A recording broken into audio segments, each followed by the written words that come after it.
Turizmciler özellikle son 4-5 aydır değil, aslında hatta 6-7 Ekim 2014'ten itibaren ciddi bir kaos yaşamakta. Yaklaşık 14 ayda ciddi sıkıntılar yaşamaktayız. Bununla ilgili 7 otelimiz kapandı ve diğer otellerimiz de şu anda 14 aydır iş yapamaz durumda oldukları için hepsi de küçülmek zorunda kaldı. Şu anda da kapanma noktasına gelen bir sürü otellerimiz var.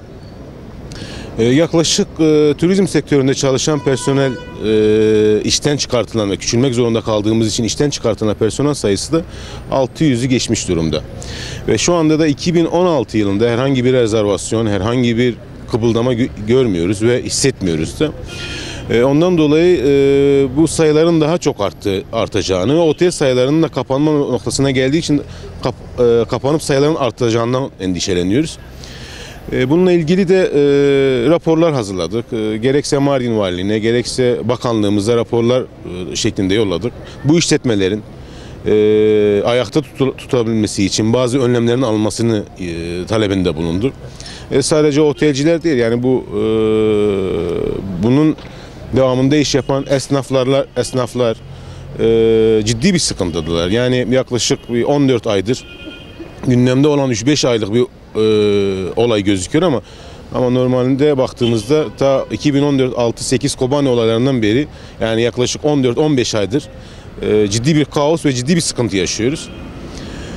Onun için hükümetin, devletin bu bölgeye, özellikle turizm bölgesine, ki Mardin'in en büyük gelirlerinden bir tanesi olan turizme ciddi bir şekilde destek vermeleri gerektiğini düşünüyoruz. Bununla ilgili girişimler oldu ama halen daha netice alınmadı.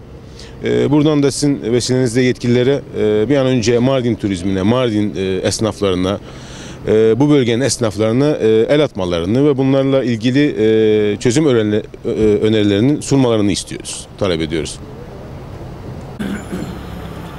Bu işletmelerin ayakta tutulabilmesi için İşkur tarafından personellerimizin devam edilebilmesi için İşkur tarafından desteklenmesi,